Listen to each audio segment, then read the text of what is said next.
Welcome to The Explainer. Today we're diving into Bangladesh, a powerhouse economy in South Asia with just massive potential. But for any business trying to get in on the action, that potential comes with its own unique set of challenges. So what does it really take to succeed there? Let's break it all down. Let's just start with one single powerful number, $450 billion. That is the size of Bangladesh's economy right now. And to put that into perspective, it's one of the fastest growing economies in the entire region. That signals a huge, hungry customer base and a really dynamic market for new businesses. But, a big number like that never tells the whole story, does it? The real trick is figuring out how to navigate the complexities on the ground to actually tap into that growth. And believe me, it's not always a straight line. So, to really get a handle on that, let's first look at what makes this market so attractive to begin with. What are the core strengths pulling in all this investment? Well, it's really a combination of some incredibly powerful forces. You've got this massive consumer market that's just being supercharged by rapid urbanization. You have an industrial base that is built for export, especially in areas like textiles. And this is all propped up by a booming services sector. The main thing to remember here is that there are multiple ways in for all different kinds of businesses. Okay, so we've seen the incredible opportunity, but any seasoned investor knows that's only half the story. Now, let's get real and look at the hurdles you're probably going to face on the ground. This slide right here really lays out the fundamental puzzle for an investor. On one side, you have these huge draws, a growing economy, a strong labor base. But on the other side, you've got the day-to-day realities, trying to navigate policy risks, dealing with supply chain headaches, and finding partners you can actually trust. It's a classic case of high potential, but also high complexity. So, how do businesses actually bridge this gap between the promise and the practical challenges?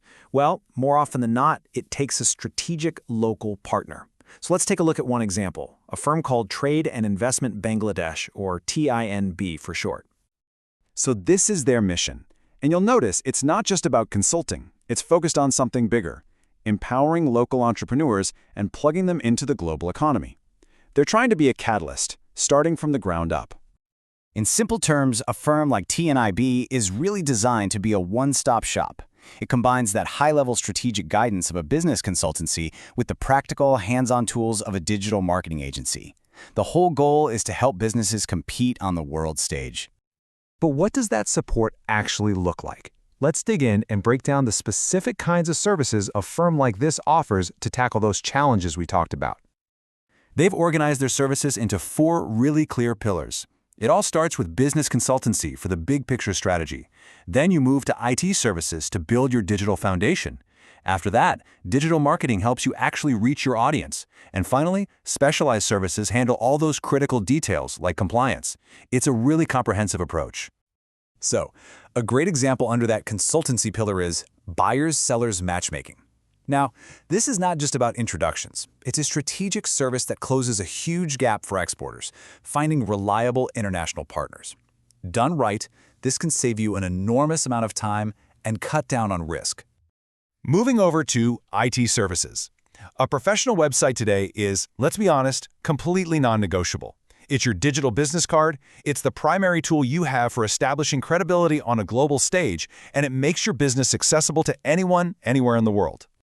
But of course, a great website is pretty useless if nobody can find it, and that is where a service like SEO comes in. This is all about building a sustainable, long-term pipeline of high-quality leads by making sure you show up whenever potential customers are actively searching for what you offer. And finally, we get to what might be one of the most vital services for any serious investor: commercial due diligence.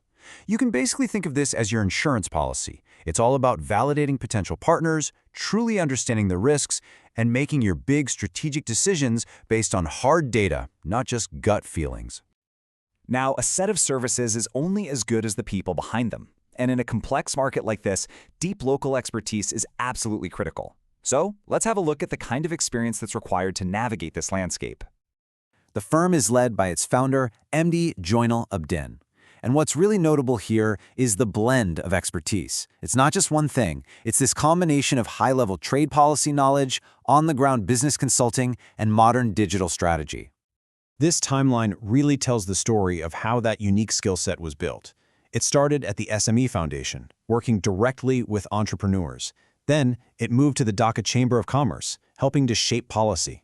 This journey provided insights into both the nitty-gritty challenges entrepreneurs face and the high-level mechanics of trade, all of which led to founding T&IB.